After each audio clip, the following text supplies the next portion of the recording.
नाज़रीन अस्सलाम वालेकुम। बराह रास्त मैं हूं इब्राहिम राजा और आज हम आपको इमरान खान साहब के केस में सुप्रीम कोर्ट के सबसे बड़े और सबसे अहम नोयत के फैसले से आगाह करेंगे। इसी पूरी सूरत हाल में army chief general Asim Munir, दो आला तरीन और हाजिर सर्विस जनरल और इमरान खान साहब के मुतल्लिक क्या बड़ी और हसास नोयत की खबर आई है, ये खबर मुख्तसरन आपको बताते हैं।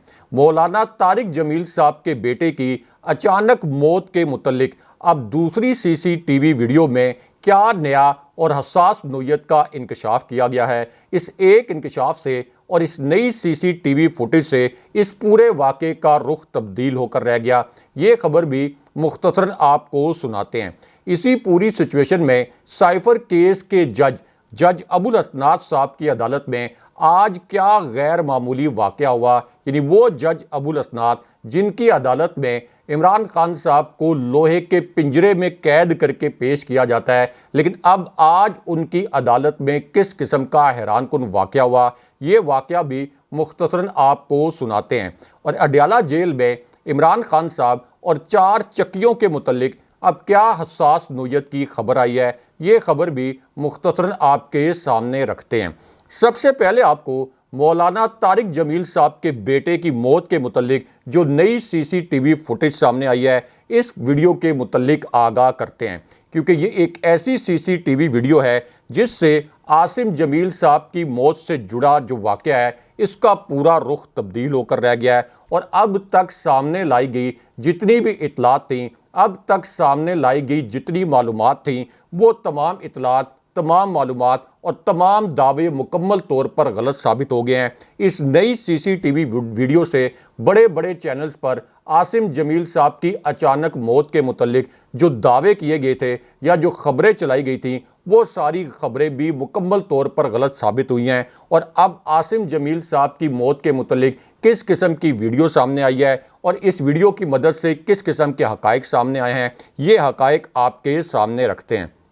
तो मामला ये है कि आसिम जमील साहब की कुछ अरसा पहले शादी हुई थी और ऐसा नहीं था कि ये शादी उनकी मर्जी से ना हुई हो, यानी ऐसा नहीं था कि ये शादी उनके वालिदैन ने कोई ज़बरदस्ती करवा दी हो, बल्कि ये कोई अरेंज मैरिज नहीं थी, उनकी अपनी पसंद की शादी थी। अब बदकिस्मती से आसिम जमील साहब की ये जो शादी थी ये कोई ज़्यादा देर तक नहीं चल सकी। उसके बाद आसिम जमील साहब और उनकी अहलिया के दरमियान तलाक हो गई और जाहिर है कि ये भी उनके लिए एक सदमे का बायस होगा।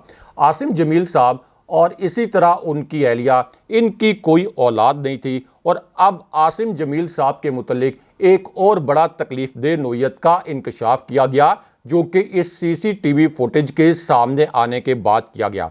आसिम जमील साहब के मुतल्लिक अब नया इंकशाफ ये हुआ कि इन दिनों में उन्हें बिजली के झटके लगाए जा रहे थे। वो बचपन से ज़हनी अमराज में मुब्तला थे, बचपन से वो शदीद डिप्रेशन के मरीज़ थे और अब इलेक्ट्रिक शॉक्स के ज़रिए उनका इलाज करने की कोशिश की जा रही थी। उसके बाद एक और इंकशाफ ये किया गया कि पिछले 6 माह से आसिम जमील साहब की तबीयत ज़्यादा ख़राब हो गई थी, उनका डिप्रेशन बहुत ज़्यादा हद तक बढ़ गया था। लेकिन जिस दिन उनकी मौत हुई है उस वाक़े के मुतल्लिक अब एक और नया और बड़ा तकलीफदेह नोयत का इंकशाफ हुआ है और जो नई सीसीटीवी फुटेज है इससे कुछ नए और कर्बनाक किस्म के हकायक सामने आए हैं। अब ये जो सीसीटीवी फुटेज सामने आई है इसमें यह देखा गया कि आसिम जमील साहब अपने घर पर मौजूद थे और उस वक्त उनके सिवा कोई और घर पर मौजूद नहीं था। मौलाना तारिक जमील साहब जो अक्सर तबलीग पर रहते हैं, तबलीगी दौरों पर रहते हैं, तो उस वक्त भी वो एक तबलीगी दौरे पर थे और वो उस वक्त अपने आबाई गांव में मौजूद नहीं थे। अब आसिम जमील साहब जब घर पर अकेले थे तो उन्होंने अपने मुलाजिम को बुलाया और उससे उसका पिस्टल लिया, यानी अपने मुलाजिम को ये कहा कि तुम अंदर आओ और मुझे अपना पिस्टल दो। उनके मुलाजिम के लिए ये एक बड़ी हैरानकुन बात थी और ये 30 बोर का एक पिस्टल था। उसके बाद आसिम जमील साहब को जाहिर है कि डिप्रेशन के बावजूद और ज़हनी मर्ज के बावजूद उन्हें अपने मुलाजिम का नाम भी याद था। इसका मतलब है कि ऐसा नहीं है कि वो उस वक्त कोई कतई तौर पर बेहोश थे या उनको कोई होश नहीं था। अब उनके मुलाजिम ने आसिम जमील साहब के कहने पर यह पिस्टल उनके हवाले कर दिया। लेकिन जैसे ये पिस्तौल आसिम जमील साहब के हाथ में दिया गया उनके मुलाजिम की जानिब से, तो उन्होंने इस पिस्तौल का रुख अपने सीने की तरफ कर लिया। अब ये जो मंजर था, इसको देखकर आसिम जमील साहब का ये मुलाजिम काफ़ी घबरा गया। इसने पहले आसिम जमील साहब से रिक्वेस्ट की और उनसे दरख्वास्त की कि ये जो पिस्टल का रुख आपने अपने सीने की जानिब कर दिया है, इसको अपने सीने से हटाएं। और वो बड़े परेशान भी दिखाई दिए।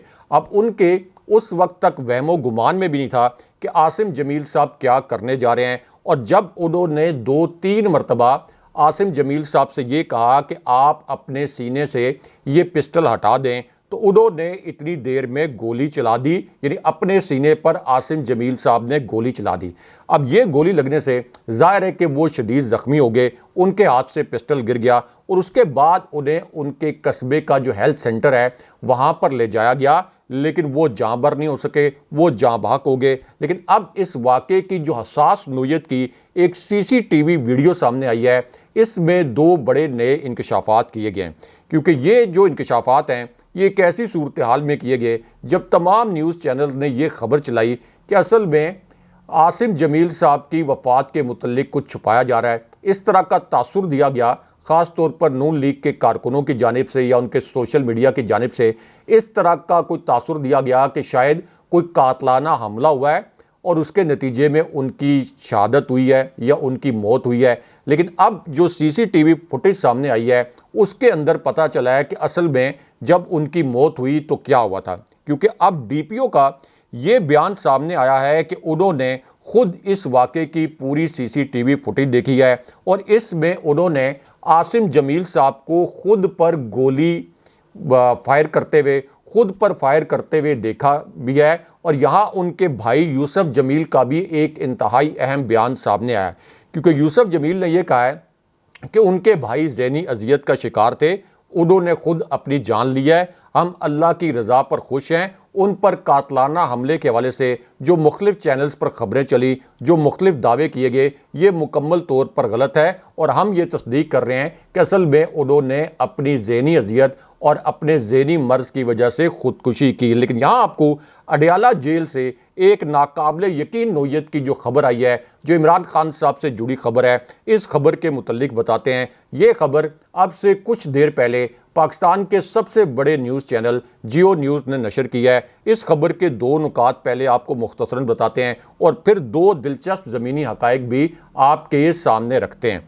अब इस खबर के पहले नुक्ते में ये कहा गया कि इमरान खान साहब को अडयाला जेल में वॉक करने के लिए एक नई और खुली जगह फराहम कर दी गई है। इमरान खान साहब को वर्जिश के लिए एक एक्सरसाइज मशीन भी दे दी गई है।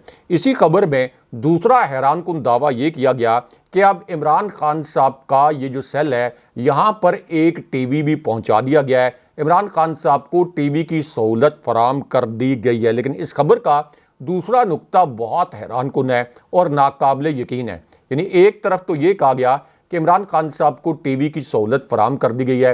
क्या इसका मतलब यह है कि इमरान खान साहब वहाँ पर बैठकर हालात हादरा के, करंट अफेयर्स के या पाकिस्तान में जो न्यूज़ बुलेटिन होते हैं, ये न्यूज़ बुलेटिन वगैरह देख सकते हैं। लेकिन इसके बाद इस खबर के दूसरे नुक्ते में ये कहा गया कि इमरान खान साहब को अब जेल में एक चारपाई दी गई है, उन्हें एक मैट्रेस भी फराहम किया गया है। इसके अलावा इसी खबर में यह भी कहा गया कि खान साहब को एक कुर्सी दी गई है और अब उन्हें एक मेज़ की सहूलत भी फराहम कर दी गई।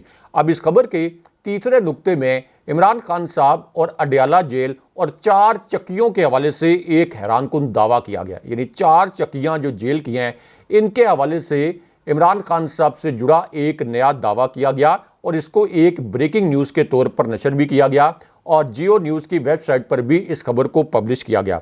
इस खबर में यह दावा किया गया कि इमरान खान साहब के तिब्बी मुआयने के लिए 6 डॉक्टर्स मौजूद हैं, 3 नर्सेज मौजूद हैं। इमरान खान साहब को किताबें भी दी गई हैं और इमरान खान साहब को अब अटैच बाथ की एक सहूलत भी फराहम की गई है।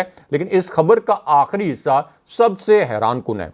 इस खबर के आखिरी हिस्से में यह कहा गया कि इमरान खान साहब को ना सिर्फ अटैच बाथ की सहूलत दी गई है, बल्कि अब इमरान खान साहब को एक मजदूर या इमरान खान साहब को एक मुशक्कती भी दिया गया है, ताकि वो इमरान खान साहब के काम काज करे या इमरान खान साहब उसको जो भी टास्क दें वो काम करे। लेकिन उसके बाद इसी खबर में ये भी कहा गया कि इमरान खान साहब के वकला को उनसे मिलने की इजाज़त दे दी गई है। इमरान खान साहब को उनके बेटों से फ़ोन पर बात करने की इजाज़त भी दी गई है। और फिर ये भी कहा गया कि इमरान खान साहब को उनकी मर्जी का खाना भी फराम किया जा रहा है। लेकिन अब इस मामले में एक ट्विस्ट भी आया है। यानी एक तरफ तो ये खबर नशर की गई है, लेकिन इसमें ट्विस्ट ये है कि जो पीटीआई के वकला हैं उनका कहना यह है कि इमरान खान साहब को इनमें से आधी सहूलियात भी फराम नहीं की जा रही। उनका यह कहना है कि इमरान खान साहब को तो लोहे के पिंजरे में कैद करके रखा जाता है और इसी पिंजरे में इमरान खान साहब को अदालत में पेश किया जाता है, यहाँ तक कि उन्हें घर से खाना मंगवाने की इजाज़त भी नहीं है। तो फिर ये कैसे कहा जा सकता है कि उन्हें उनकी मर्जी का खाना दिया जा रहा है? उनके अपने जो ज़ाती मौलिज हैं उनको भी इमरान खान साहब से मुलाकात की इजाज़त नहीं दी जाती। लेकिन यहाँ आपको army chief general Asim Munir और इमरान खान साहब के मुतल्लिक सबसे बड़ी और सबसे अहम नोयत की खबर से आगाह करते हैं। ये खबर अब से 5 मिनट पहले पाकिस्तान के सबसे बड़े न्यूज़ चैनल ने नशर की है। अब ये खबर उस वक्त आई जब पीटीआई की एक खातून के मुतल्लिक एक दिल दहला देने वाली खबर आ गई। ये एक ऐसी खबर है जिसने पूरी कौम को सोगवार करके रख दिया। ये खबर मुख्तसरन आपको बताते हैं। तो मामला ये है कि पीटीआई की एक खातून रहनुमा हैं जिनके मुतल्लिक आप ये भी कह सकते हैं कि वो पीटीआई की बहुत फाल कारकुन भी हैं। अब ये जो फरजाना सरवर हैं, इनका बेटा और इनकी बेटी इनकी रिहाई पर उन्हें जेल से लेने के लिए गए, लेकिन वहाँ पर एक बड़ा कर्बनाक मंजर सामने आया। और वो मंजर ये था कि एक तरफ तो फरजाना सरवर जिन्हें 9 मई के वाक़यात के बाद गिरफ्तार किया गया था, जिस वक्त उन्हें अदालत के हुक्म पर रिहा किया गया तो उनके बच्चे, मासूम बच्चे, उनको जब लेने गए तो इस दौरान पुलिस फरजाना सरवर को दोबारा गिरफ्तार करने के लिए वहाँ मौजूद थी। अब इस दौरान ये जो 2 बहन भाई थे मासूम, इन्होंने पुलिस के सामने बाकायदा हाथ जोड़े और ये कहा कि उनकी वालदा को सिर्फ 2 घंटे की इजाज़त दे दी जाए। 2 घंटे में वो अपने बीमार शोहर यानी इन बच्चों के वालिद से मिलने के लिए चली जाएं। हमें आप गारंटी के तौर पर अपने पास रख लें, हमारी वालदा को सिर्फ 2 घंटे के लिए रिहा कर दें ताकि वो हमारे वालिद से मुलाकात कर सकें। लेकिन पुलिस ने इन दोनों बहन भाइयों की ये जो फरियाद थी, ये जो इल्तिजा थी, इसको नहीं माना। और उसके बाद फरजाना सरवर का जो हस्बैंड हैं, जो उनके शोहर और इन बच्चों के वालिद, वो वेंटिलेटर पर थे और वो इंतकाल कर गए। लेकिन यहाँ पे आपको अडयाला जेल से एक जो बहुत बड़ी और अहम नोयत की खबर आई है, इस खबर से आगाह करते हैं। ये आज की एक ऐसी खबर है जिसे पाकिस्तान के तमाम न्यूज़ चैनल ने जानबूझकर एक पॉलिसी के तहत सेंसर कर दिया, लेकिन हम आपको ये खबर मुख्तसरन बताते हैं। अब अडयाला जेल से इमरान खान साहब ने एक ताज़ा तरीन पैगाम जारी किया है और इस पैगाम में इमरान खान साहब ने यह कहा कि जिस तरह से हमारी झंडे लहराने की मुहिम थी, अब सब्ज और सुर्ख गुब्बारे उड़ाने वाली मुहिम भी कामयाब हुई, तो अब एक और नई मुहिम शुरू की जाए और पीटीआई का हर रुकन मुहिम अब ये चलाए कि कम से कम 50 वोटर्स को पोलिंग स्टेशन पर लेकर जाए, उससे बल्ले के इंतखाबी निशान पर मोहर लगवाए और फिर इन वोटों की हिफाजत के लिए मोबाइल क्लिप्स भी बनाए, क्योंकि जितना टर्नआउट ज़्यादा होगा धांधली से निपटना उतना आसान हो जाएगा। लेकिन यहाँ आपको इमरान खान साहब के केस में सुप्रीम कोर्ट से जो सबसे बड़ी और सबसे अहम नोयत की खबर आई है, इस खबर से आगाह करते हैं। ये आज की एक बड़ी ब्रेकिंग न्यूज़ है, एक ताज़ा तरीन खबर है। अब ये खबर एक ऐसी सूरत हाल में आई जब अडयाला जेल इसी तरह इमरान खान साहब के एक करीबी दोस्त और 2 जनरल्स के हवाले से एक इंतहाई अहम और हसास नोयत की खबर आई और इस खबर में एक मुलाकात का हवाला दिया गया। यानी एक ऐसी मुलाकात जो कि 2 हाजिर सर्विस जनरल्स, आला तरीन जनरल्स और इमरान खान साहब से जुड़ी हुई है। और इस खबर में तासुर ये दिया गया कि अब GHQ, ऐवान सदर, इमरान खान साहब और एक और शख्सियत कोई मुबैना तौर पर इस फार्मूले पर काम कर रहे हैं कि तहरीके इंसाफ और GHQ के दरमियान या इस्टेब्लिशमेंट के दरमियान गलत फहमियाँ और दूरियाँ कैसे ख़त्म की जाएँ। ये एक सहाफ़ी का दावा है, अगरचे मेरे जो ज़राए हैं उन्होंने इस खबर की तस्दीक या तरदीद नहीं की। लेकिन यहाँ पर इमरान खान साहब के केस में सुप्रीम कोर्ट से जो बड़ा फैसला सामने आया है, इस फैसले के दो नुकात आपको मुख्तसरन बताते हैं। अब इस फैसले के पहले नुक्ते में ये कहा गया कि नैब कानून के तहत जजेस और फौजी अफसरान का एहतसाब भी हो सकता है। उसके बाद इस फैसले में जस्टिस मंसूर अली शाह साहब ने ये लिखा कि केस की 50 समातों पर मैंने ये सवाल किया कि फ़ौजी अफसरान और जजेस का क्या एहतसाब मुमकिन है, तो मैं ये कहता हूँ कि फ़ौजी अफसरान और जजेस भी नैब तरामीम के तहत काबिल एहतसाब हैं, अगरचे तासुर यह है कि फ़ौजी अफसरान और जजेस की करप्शन का कोई एहतसाब नहीं हो सकता। उसके बाद उन्होंने ये कहा कि अदालत पार्लियामेंट के अंदरूनी मामलात में मुदाखलत नहीं कर सकती, और ये जो इख्तलाफी नोट है उन्होंने नैब तरामीम केस में जारी किया है जो कि इमरान खान साहब ने फाइल किया था। लेकिन यहाँ पर एतजाज़ अहसन साहब सामने आए हैं और उनका ये कहना है कि इमरान खान साहब पर जिस किस्म का बेहुदा और बोगस केस दायर किया गया है, साइफर का केस, इसमें सुप्रीम कोर्ट से इमरान खान साहब को 5 मिनट के अंदर जमानत मिलनी चाहिए। अगले प्रोग्राम तक के लिए अल्लाह हाफ़िज़।